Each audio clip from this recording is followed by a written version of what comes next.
বানৰ প্ৰকোপ কিছু পৰিমাণে কমিছে কিন্তু কমা নাই ৰাইজৰ দুৰ্দশা অব্যাহত আছে বানাক্ৰান্তৰ হাহাকাৰ এয়া মায়ং ঘৰ বিদ্যালয় সকলো এতিয়াও পানীৰ মাজত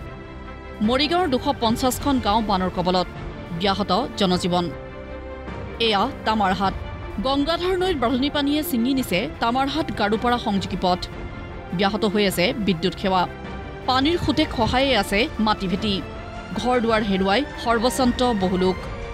ইয়াতে এটা সৰু বজাৰ আছিল বজাৰখিনি সম্পূৰ্ণৰূপে নদীত যা গ'ল ইয়াত যদি চৰকাৰে সঠিক পদক্ষেপ নলয় তেনেহলে অনতিপলমে আমাৰ বহুতো পৰিয়াল ধ্বংস হৈ যাব আৰু নদীৰ গহ্বৰত যা যাব দুলিয়াজান টেঙাখাটত জন্তুৰ বিলৈ পানীৰ মাজত আবদ্ধ শ শ ঘৰ লোক বাট পথ সকলো পানীৰ তলত ঘৰৰ ভিতৰত একাঠু এবুকু পৰ্যন্ত পানী বুঢ়ীদিহিং নৈয়ে চলোৱা তাণ্ডৱৰ পৰা ৰক্ষা কৰিবলৈ বানপীড়িতৰ কাষত উদ্ধাৰকাৰী দল বুঢ়ীদিহিঙৰ বাঢ়নী পানীয়ে প্লাবিত কৰিছে বহুকেইখন গাঁও সুবিধা মানে আমি তেনেকে বিশেষ একো সুবিধা পোৱা নাই বেলেগ মানে কোনো চৰকাৰী বিষয়া তেনেকে অহা নাই একো সুবিধাই পোৱা নাই তেনে আমাৰ ইয়াত বিধায়ক নাহিলে এককাল পানী এবুকু পানী কিছুমানতো এবুকু হৈ গৈছে কোনো নাহিলে চাবলৈ হাইলাকান্দিত বানে ছিঙিছে বহু গড়কাপ্তানি পথ ভাগিছে দলং ফলত বহু গাঁৱত ব্যাহত যাতায়াত নগৰপাৰাত এতিয়াও বানৰ জটিল পৰিস্থিতি অব্যাহত চাওক কিদৰে বানে ভাঙি থৈ গ'ল খেতিয়কৰ সপোন বিনষ্ট কষ্টৰ ফচল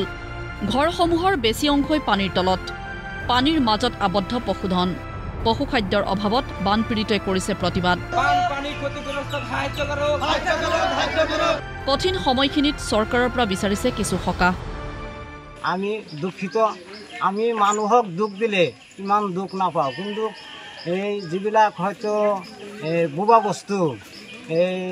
গৰু ছাগলী এইবিলাকক যে হয়তো চৰকাৰে তদন্ত ভালকে কৰা নাই তাৰ কাৰণে বিৰাট দুখ পাইছোঁ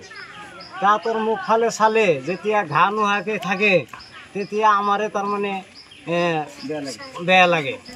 চাপৰৰ বহু গাঁৱত কেৱল পানী আৰু পানী নাও আৰু কলৰ ভূৰেই একমাত্ৰ ভৰসা বিনষ্ট হৈছে খেতি বিলাসীপাৰাতো একেই পৰিৱেশ যিফালে চাই সেইফালেই পানী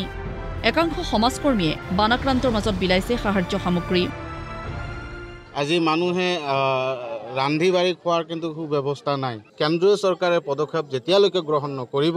অসম চৰকাৰে যেতিয়ালৈকে সদিচ্ছা অনুভৱ নকৰিব সহানুভূতি নেদেখাব তেতিয়ালৈকে সবকা সাথ সবকা বিকাশ কেতিয়াও ফুটি নুঠিব নাজিৰাতো অব্যাহত বানৰ তাণ্ডৱ ভাঙিছে বাট পথ বানে ধোৱা অসমৰ বিভিন্ন প্ৰান্তৰ জনতাৰ এটাই অভিযোগ চৰকাৰে যোগান ধৰা নাই পৰ্যাপ্ত সাহায্য সামগ্ৰী সোণাপুৰত পৰিবহণ বিভাগৰ বিষয়াৰ উদ্যোগত বিতৰণ কৰা হৈছে সাহায্য দুখৰ মাজতো থকা জনতাৰ মুখত হাঁহি বিৰিঙাবলৈ সমূহীয়াভাৱে গাইছে সুধাকণ্ঠৰ কালজয়ী গীত